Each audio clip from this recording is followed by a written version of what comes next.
নমস্কাৰ আমাৰ চেনেলৰ এটা নতুন ভিডিঅ'লৈ মই মিঠুৰ আপোনাক সকলোকে স্বাগতম জনাইছোঁ। লাষ্ট ভিডিঅ'ত আমি বিশেষকৈ ডিছকাছ কৰি আছিলোঁ concept of child centred and progressive এডুকেশ্যনৰ বিষয়ে। গতিকে আজিৰ ভিডিঅ'টোত আমি বিশেষকৈ ষ্টাৰ্ট কৰিম critical perspective of the construct of intelligence. আজিৰ বিশেষ ভিডিঅ'টোত মই বিশেষকৈ ডিছকাছ কৰিম ইণ্টেলিজেন্স, যাক অসমীয়াত কোৱা হয় বুদ্ধিমত্তা। আমি বুদ্ধিমত্তা আচলতে কি হয় সেই মিনিংটো আজি ডিছকাছ কৰিম। গতিকে বলক পলম নকৰি আজিৰ ভিডিঅ'টো আৰম্ভ কৰোঁ।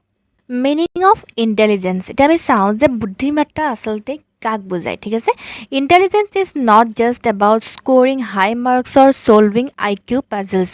It refers to a child's overall ability to learn, adapt, think, reason, solve problems and apply knowledge in real life situation.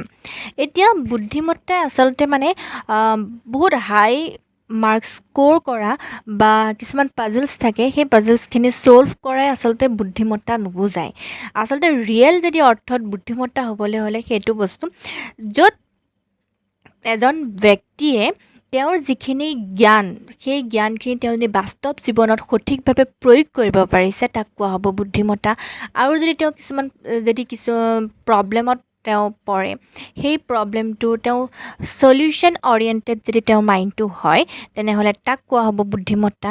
ঠিক আছে, আৰু তেওঁ ভাবা যিকোনো বস্তুটা, যিকোনো টপিক বা যিকোনো সমস্যাই হওক তেওঁ চিন্তা কৰিব পৰা বা সেইটোৰ তাৰ সলিউশ্যনটো উলিয়াব পৰা যিটো সক্ষমতা বা যিকোনো বস্তু শিকাৰ যিটো সক্ষমতা, সেই যিটো এবিলিটি তাক কোৱা হ'ব বুদ্ধিমত্তা।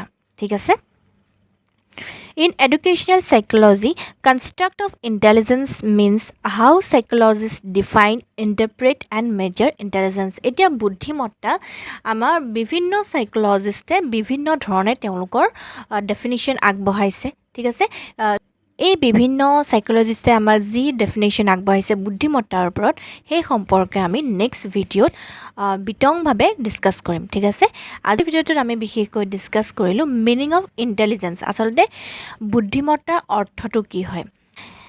গতিকে আজিৰ ভিডিঅ'টোত মাত্ৰ ইমানখিনিয়ে। আকৌ লগ পাম এটি নতুন ভিডিঅ'ৰ সৈতে। তেতিয়ালৈকে সকলো ভালে থাকক, সুস্থ থাকক। ধন্যবাদ।